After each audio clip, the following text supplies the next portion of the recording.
we are really heavily investing in our content. As I said, writing multiple books, podcasts, so all of those efforts are increasing. I would say last 3 months is the one really when we started the video content. Before that, you didn't see any video content from us because these podcasts and all of those. I'm sure we will see the results of this maybe in a year. Welcome to Content Kingdom. This is your backstage pass to the people, tools, and the trends shaping the future of content marketing.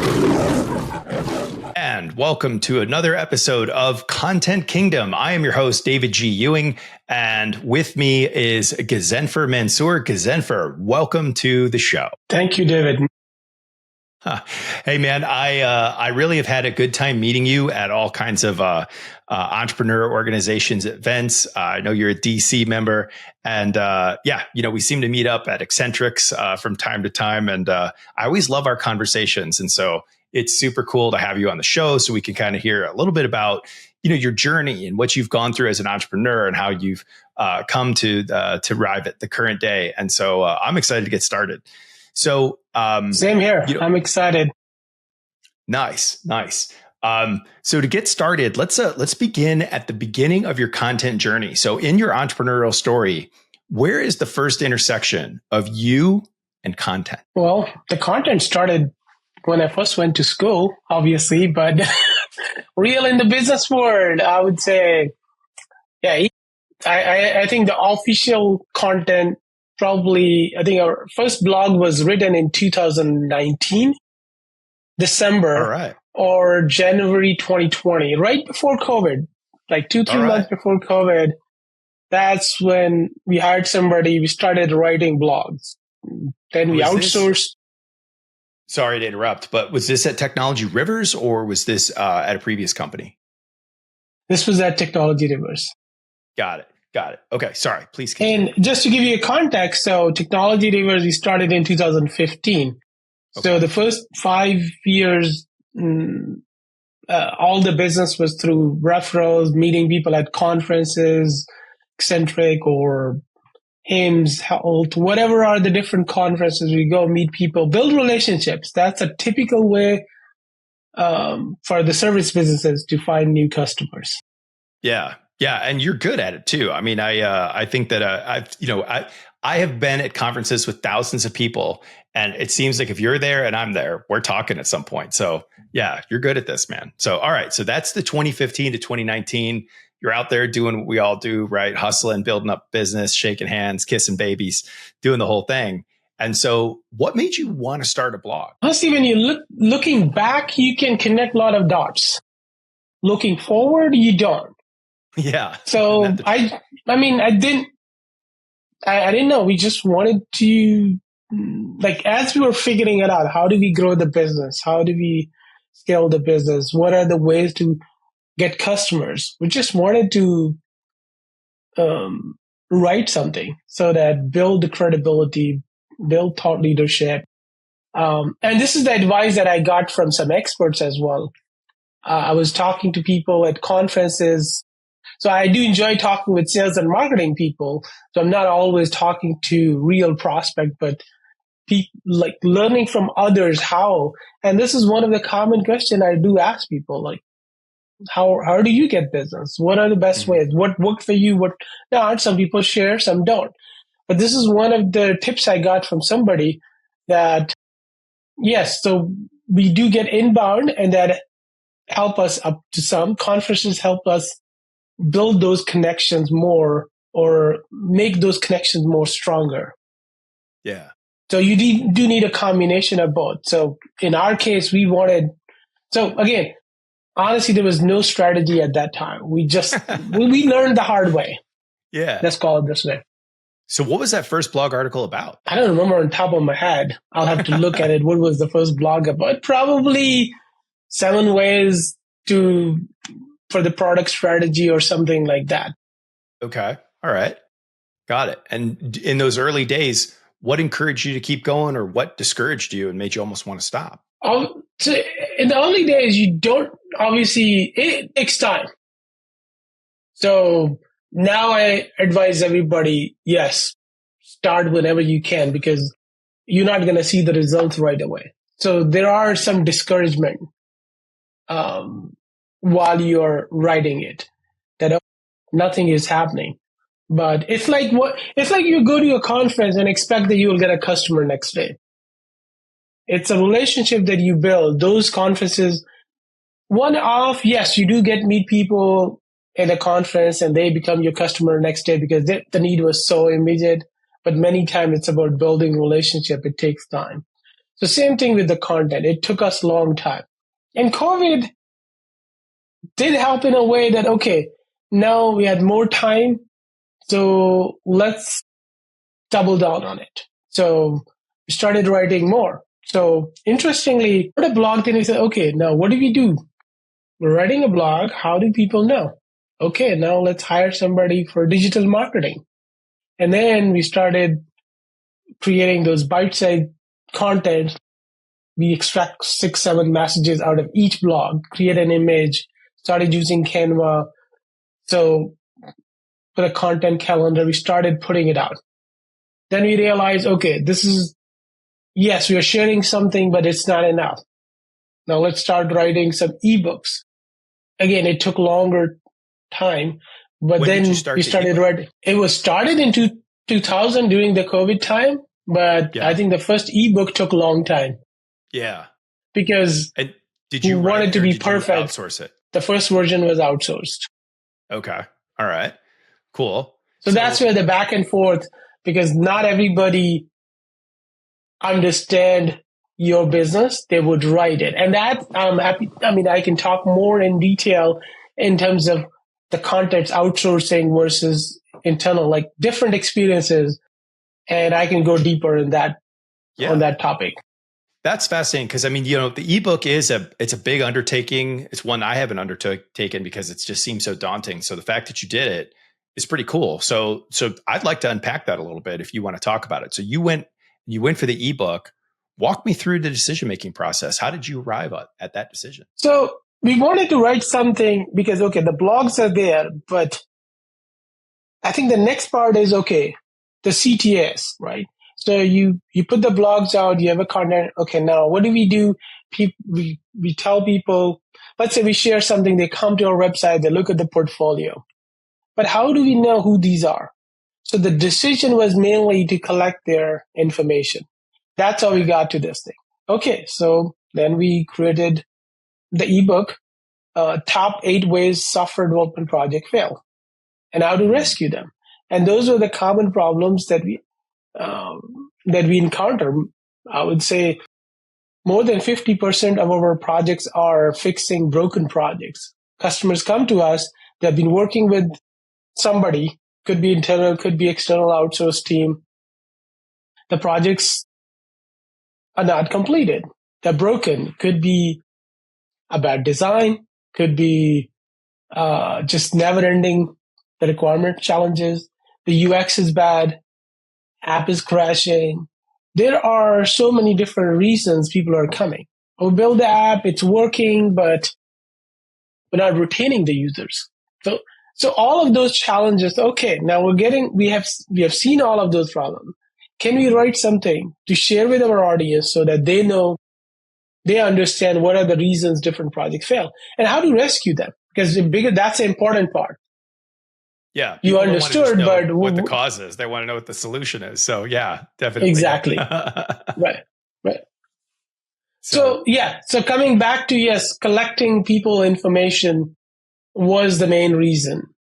Okay. We started the ebook. It's the same challenge. Now, why would people even go to your website and download it? So that means you still need a digital marketing effort. So you need to do a lot more around that. So you have a content, you have to create the visibility of it. You have to have those right content that people are willing to give their information to download. And then your content should be good enough that they are willing to come and ask for more information and want to talk to you. So all of these are relevant.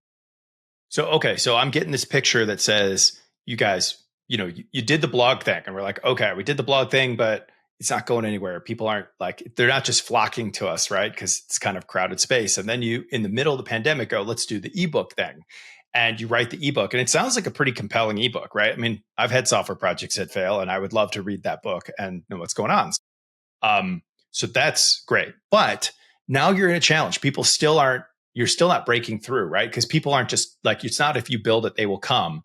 They're not flocking to the content. This is a problem I'd love to know so how did you solve that problem? What did you do to try and get it out there and really start to attract the customers? It's an ongoing problem, because you solve one and then there'll be another problem because your competitors are also doing the same thing. Mm-hmm. There was one page. So I'll give you another example. So if you search, some time ago, if you search for hybrid mobile app development firm or cross-platform hybrid mobile app development, we were coming number 1 or 2 on Google. And then for many years, the problem is we didn't hire anybody. I just wrote genuine content, what I knew about cross-platform. Okay, what are the different types of cross-platform? What is hybrid? What are the differences? The contents were so good that it automatically became number 1, 2, 3 on the Google page for a long time. With time, obviously, others picked up. We didn't update our content. We lost that ranking. But the key is having a genuine content. So if you keep writing good ones, you will get to the number 1. Yeah. So what happened after the ebook then? So you get the ebook and you push that out. What happened next? We did multiple experiments. So we got a training with magnetic marketing, which pushed us toward those sales, I would say sales emails or handwritten cards. So we went through that. So we also created another ebook.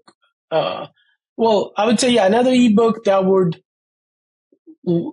would allow us to get downloads and get the people addresses as well. That didn't get as much traction because, again, you need to make an effort, even for people to download, give you their address so that you can mail them something in return.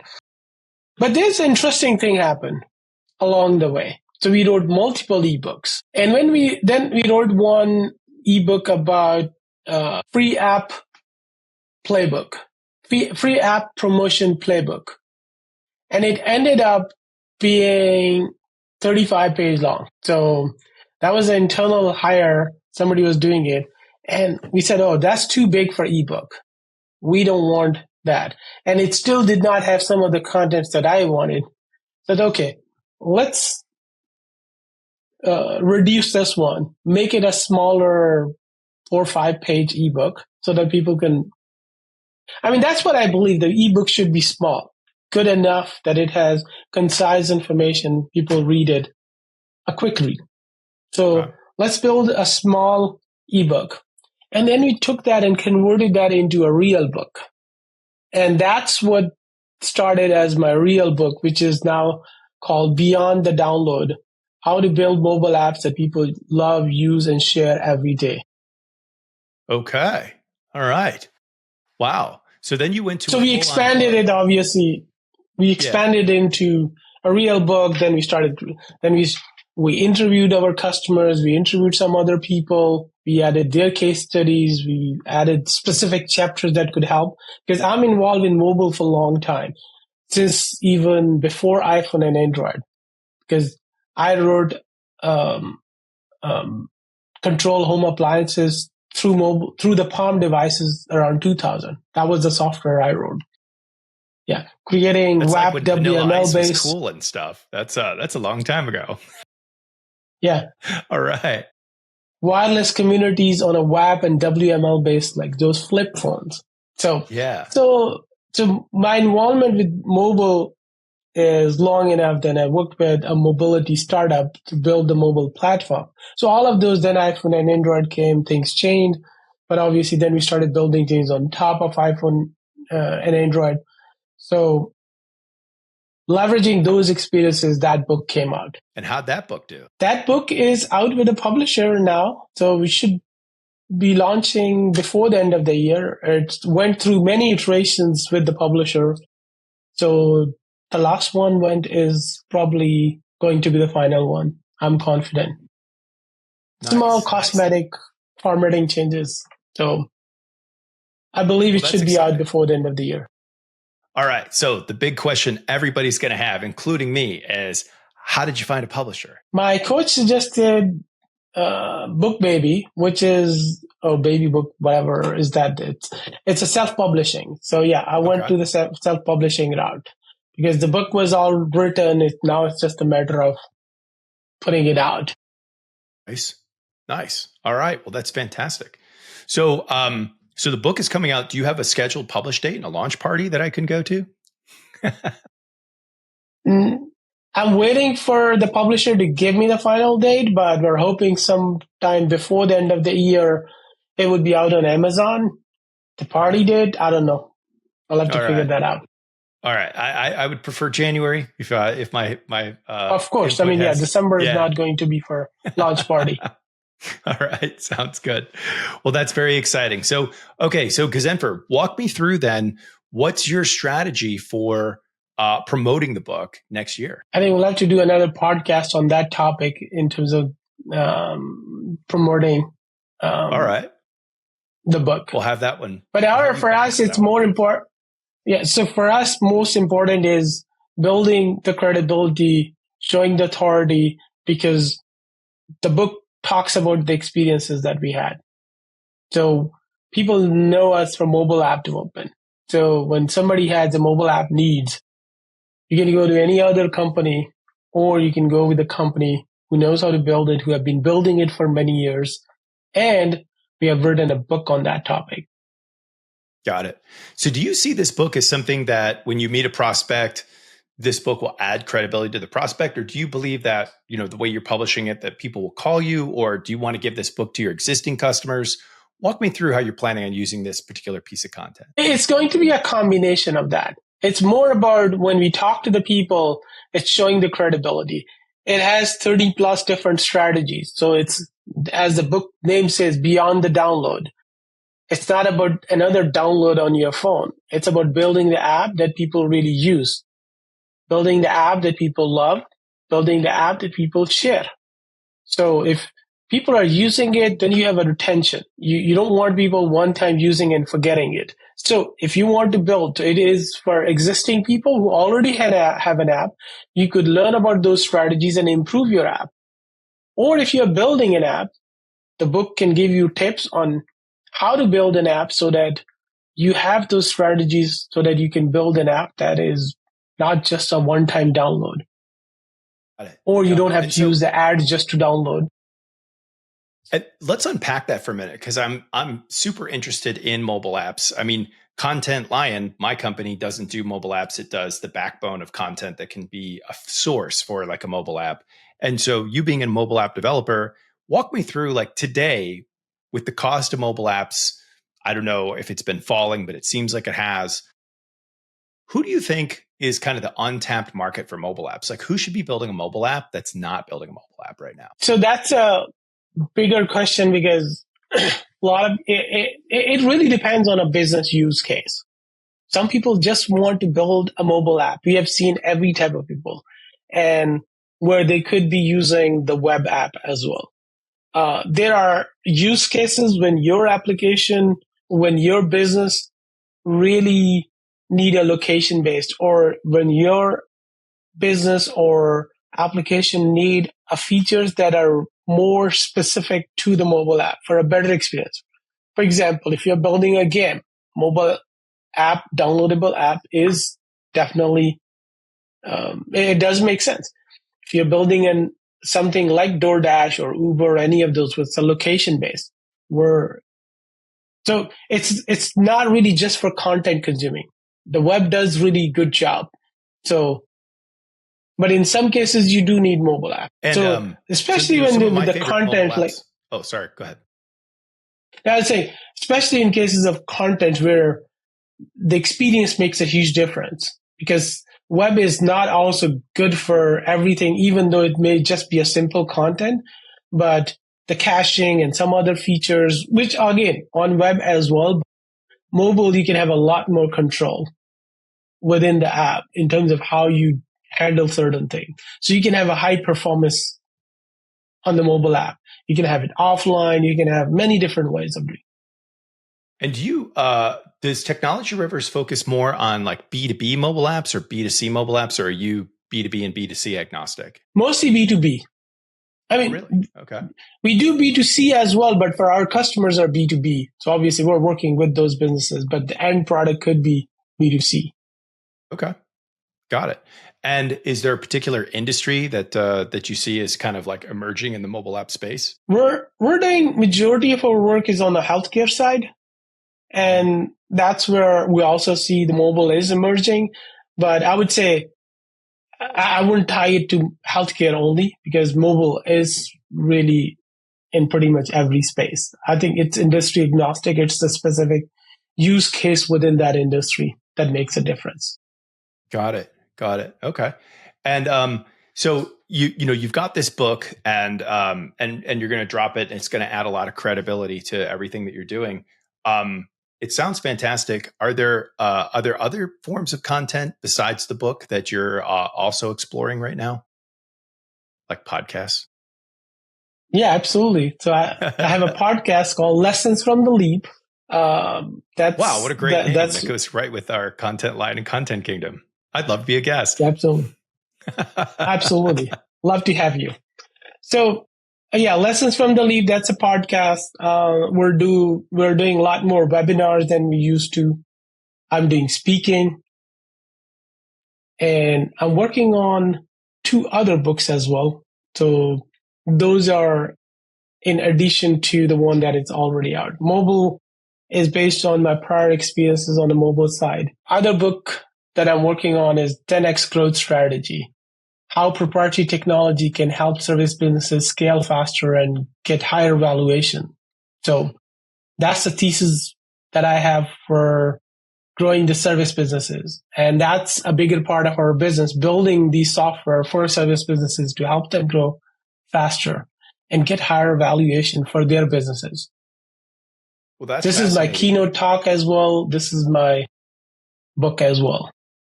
Okay. So how do you go and find the time to do this and be an entrepreneur at the same time? Well, entrepreneurs are supposed to do all those different things. So I have an amazing team, but different people are doing these different roles. And you're working with my team.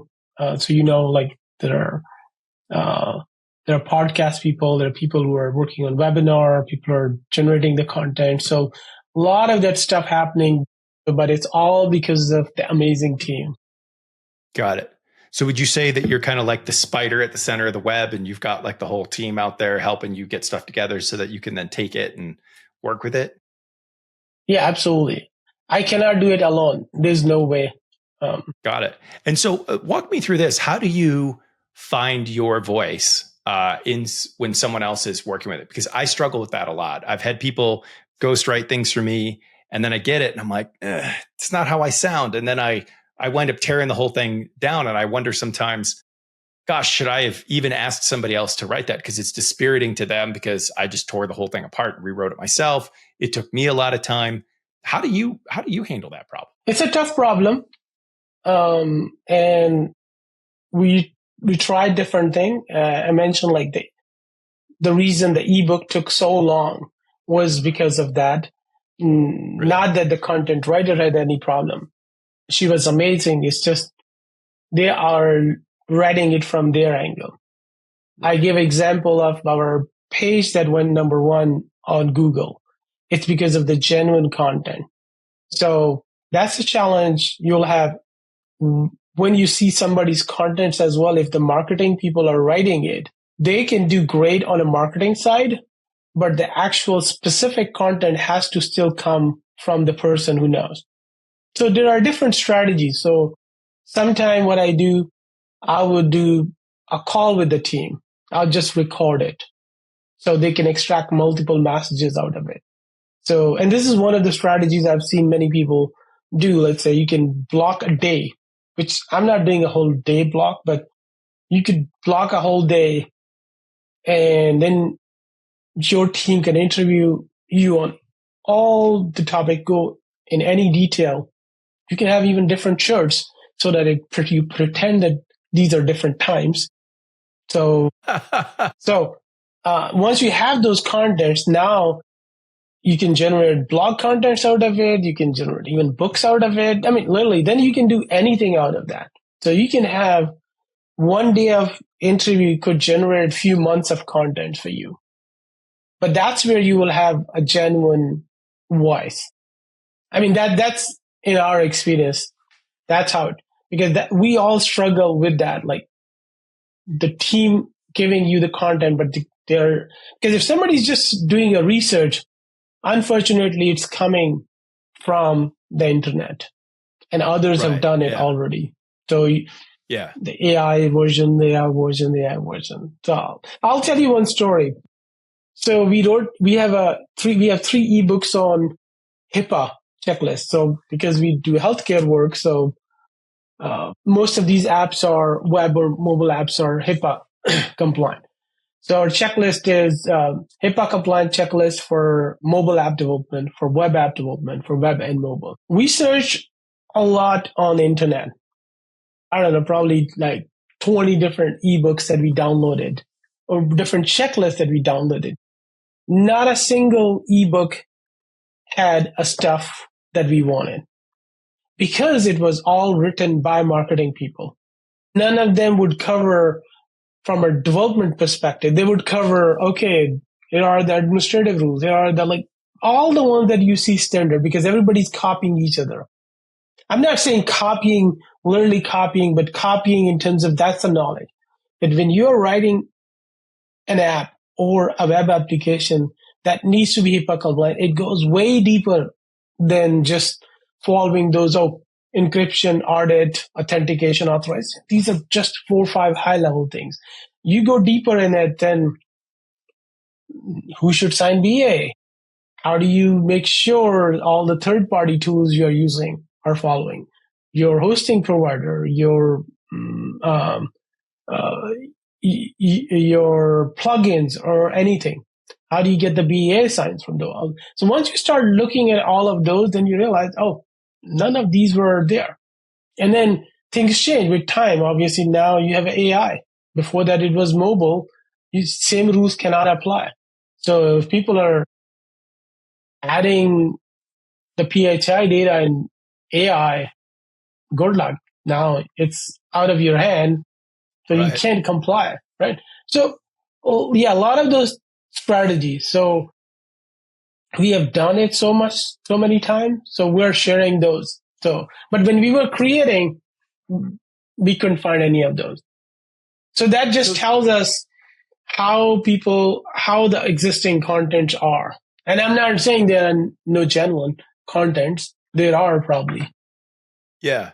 Well, you've hit another problem that I think I see a lot too, which is I'll go out and before I write something, I really want it to be original. Ironically, the way to be original is to first understand what's already out there, right? Because if you just happen to write the things that are on 25 other websites, like that wasn't original, even if you thought it was, right? So I definitely do my research to try to figure that out too. But here's the problem I struggle with, and I'd love to get your thought on this. A lot of that internet content can be, it's pejorative to call it fluff, right? But it's kind of skin deep. And I want to go deeper and be like, no, you don't understand. I want to go on this knowledge, but I'm afraid that if I go too deep, it's not that I want to hold back. It's just that I might terrify my audience with technical jargon, right? So it's a balancing act on that. And I struggle with that. And I'd be curious to know, how do you handle that? How do you handle going, how deep is deep enough? And who are you writing for when you are writing your specific content, adding your voice to the world? That problem happens a lot, especially when we give our technical team to give us something for writing. Obviously, they'll do a lot more technical. So yes, that challenge is there. And there are some content that we just write for those technical people. Yes, in our case, for example, our audience could be, let's say, CTO. Some CTOs are very high level. They don't care too much about it, and some are. So just to cover that gap, sometime if you're sharing that, even the management may be sharing with their team, hey, look at this stuff. So that doesn't mean we don't write technical at all. We do write some of those which are a little bit more technical than the business level. So we have to cover both. But you're right, that's a tough problem.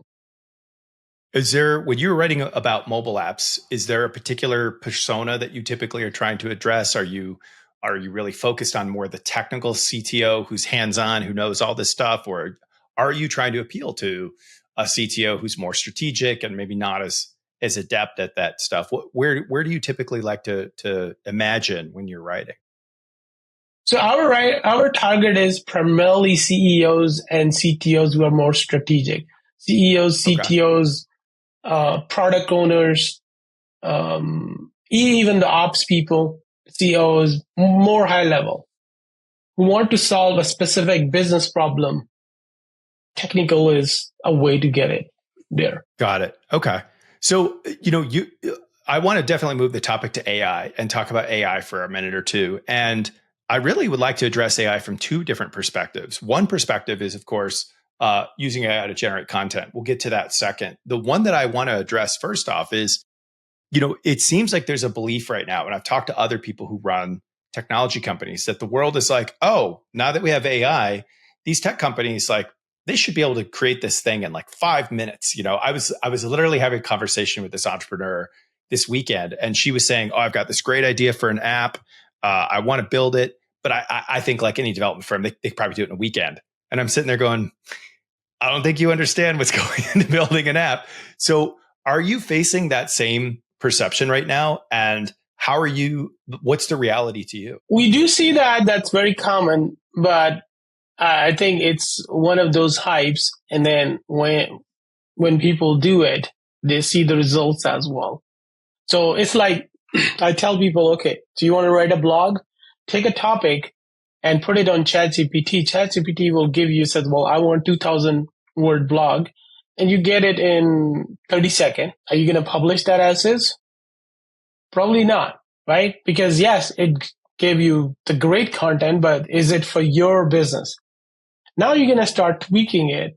We'll say, oh, okay, we have this angle. So you want to give your angle. You want to share what services you want to recommend or link, what portfolio item, what other blogs you want to link. So what examples you want to give. I mean, yes, it may know with time you can train it, but you still have to do a lot. So you realize that the content that was supposed to be written, that you generated in 30 seconds, now it took you 3 hours or 2 hours to optimize to the level that you wanted. So same thing in a software. So you use Replit or any other tool to generate it for over the weekend. Yes, but that's a replacement, in my view, for your hand sketches. Before in the past, you would just create a simple requirement document, maybe hand sketches. You will define the flow. This is how you're communicating your requirement. Now people can do a lot more. You can create the initial POC just to get a clarity of the requirement, but that may not be production ready. And by the way, the Replit and all those tools do great job. You can connect with the backend. You can launch as well, but that may not be enough to go long term. So here are the challenges. For example, if you look at the code that was generated, may not be at the level that you want. Let's say as your business is growing, now you have to maintain that code. You're not going to be just giving another prompt to start another version, because now you have existing data as well. You have to make sure that is taken care of, right? You know how much hallucination you see in the AI.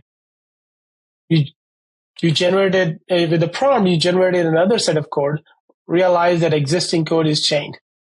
It did not have the same context that you previously had, or whatever the changes you made. Now, suddenly, even in the existing application, the code changes that are made are no longer the same code changes. Suddenly you started realizing the thing that were working stopped working. Yeah. So that's when you start to work with the real developers.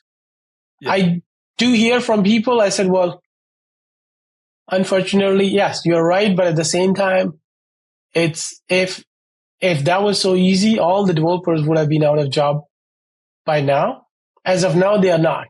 Yes, the productivity is increased. You have to be way more productive than before, but it's also not as simple as, oh, you could do it in a weekend. Yeah, It I reduced. totally agree with that, because it seems like people don't. The funny thing is even when you in the old days before AI, code generation has never been the bottleneck to writing code. Right? Is it secure? How is it integrated with other things? Is it extensible? Did we modularize it correctly? Like, those are all detailed things that people who don't write code may not understand how that works or how it gets encapsulated. But then, what infrastructure does it go on? Is it all secure? How are we going to test it? And so I think I found that AI is like automating some of the lowest level tasks, and that's great, but it's not doing the organized, critical thinking to produce a full solution. It is just doing, kind of in a silo, some handy work. And that's great. But that is not I don't think that's why people are hiring you. Is just to generate if loops or if statements and for loops, right? Like, it's to do the bigger picture of like, how are we going to scale this app, secure it, like make sure that it's maintainable and can exist over the long run, not just for the next 6 weeks, And I've watched a lot of people step and fall on that. So, okay. Yeah. So that's great. I mean, and yes, it does empower people for sure, no doubt. It increased the productivity of the developers. You can write faster. You can have a test coverage. You can have code documentation. So we don't underestimate. We use it all the time in our application. So maybe 40% or 30% in productivity. But that's still a pretty good compared to when you didn't have it. So, but more importantly, it's not about getting it faster. What I've seen is you're doing it better, because there were certain things you were not doing before. Let's say, if you look at it, all the developers were not always writing the test cases, or you didn't have a full code coverage. Those are a lot of hidden problems. Now you are able to identify those more quickly. So yes, it is helping you. It is. So it's like anything, what we talk about, like AI is not replacing people. It is empowering people. Once people start seeing how it is empowering, they realize, oh, this is not replacing their job, but now they can do 10 more things. Because the expectation from them has always been to do 10 more. They were always not doing 10 more things. Now they can do those 10 things, or 8 out of those 10 things. Yeah. They're looking better now. We all should eat our veggies, but sometimes we just leave them on the plate. And in the development world where time is of the essence, a lot of times I've seen that, they cut corners on the back end because they're just out of time. And now they can cut less corners and get a much better result. So that makes sense. Let's pivot to using AI in content creation then. So, there's like a big push-pull where we all see the power of having AI-generated content to work with, but we also see the utter phoniness and hallucinations of content created by AI, and the fact that it just doesn't land or resonate with people. It's not necessarily, even no matter how hard you train it in, quote, your voice. How are you approaching that and using AI to generate content for your business to advance and grow, your company? So we are using different strategies. So for example, we're using GPTs, we are using projects in ChatGPT and Claude. So we load all of our contents, and then when we have those prompts, when we are creating those chats inside those, it's leveraging the data that you're already sharing as part of your resources. So any content that come out, they will come out based off of the content that you shared. It's not. You still will have hallucination. So another thing we always say, there's always a human in the loop. You cannot just generate and put it on the website. You can automate the process. You can create agent that can take you 80% of what you want, but you still, or maybe 90%, but you still need some human in the loop. And that part is the main one. And then even sometimes even that data prep, where you need some data even for the AI to make the recommendation, because AI is not just going to create anything. I mean, it can create anything, but then it's not but it cannot create anything for you. So you have to have a right data. So that data mapping is important. How do you map your data and then generate the contents out of that? Got it. I don't know if that makes sense, or what you were trying to explore was different. No, I think that that makes a lot of sense. I mean, I think, trying to use like some kind of MCP to just get it a chance to get some raw material that's at least close, and then shape that clay with your own voice is not that much different than the first ebook you created, because you said that was not generated by an AI, it was generated by a person, but it was a person who had kind of taken material and information from you and did their best, and then you had to grab it. I kind of see like that there's a parallel between both of those things. Do you? Oh, absolutely. You're 100% right. Got it. So, all right. So now this is kind of like my final question. You're the CEO of a company. You've clearly invested a lot in content. A lot of our audience are people who invest in content and have to justify it to their CEO or their chief marketing officer. How do you justify the time and expense you put into this to yourself? So earlier in the podcast, I mentioned that in the first 5 years, we only got the business through referral, through meeting people at conferences. I don't know exactly when it started, because once we started writing the content, it took a while. But now I would say in the last 2 years, probably there were 2 projects that came through referral, everything else inbound. Wow. So lately, when we ask people, how do you find us? They're either finding us on Google, even though we're not doing much on SEO, whatever, we just rely on genuine content. If you search for top healthcare HIPAA app development firm in the US, you get us number 1 or 2 on ChatGPT, on Gemini, on Claude, on Perplexity. So many of those, yes, you don't always get the same result, but that's where we're getting most of our leads. People are obviously looking at all these places, and they are, obviously we can't train them, so they're pulling the data from different sources. So all the content that we are generating, I think we do see the ROI. And my focus is a lot more on the marketing, not necessarily doing the other ways. I mean, not that we're not valuing the in-person relationship, but those are time consuming. Those are expensive. You still have to do those, but we are really heavily investing in our content. That's going to be in the next year or 2. We want to have all of our projects through inbound. That's our preference. So we'll see how that goes. Fantastic. I'm sure it's changing, and we keep learning as well. As I said, writing multiple books, podcasts, so all of those efforts are increasing. So the more content we have, because I would say last 3 months is the one really when we started the video content. Before that, you didn't see any video content from us, because these podcasts and all of those.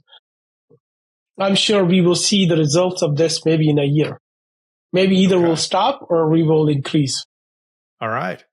Well, it sounds great. Well, it sounds like the best way people can connect with you is just ask their local LLM, like, who's the best mobile app developer in the world, and you're going to pop out. But if people want to connect with you directly, Ghazenfer, what's the best way for them to contact you and Technology Rivers and get to you guys?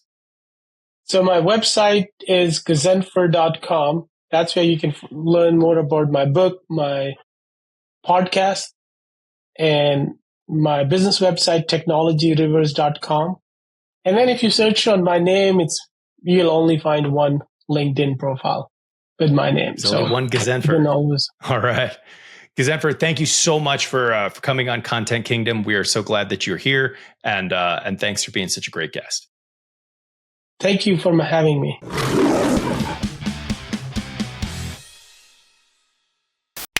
Drones, love them or hate them? I would say hate them. Favorite social media platform? LinkedIn. iOS or Android? iOS. Ooh, from the mobile app guy. That's a spicy take. All right, cool. Favorite book? Kids books even count? I can probably give you 10 books. Well, So you gotta pick one. That's the rule. Who Not How Ooh, by Dan Sullivan. good book. When I have some me time, this is what I do. Sudoku.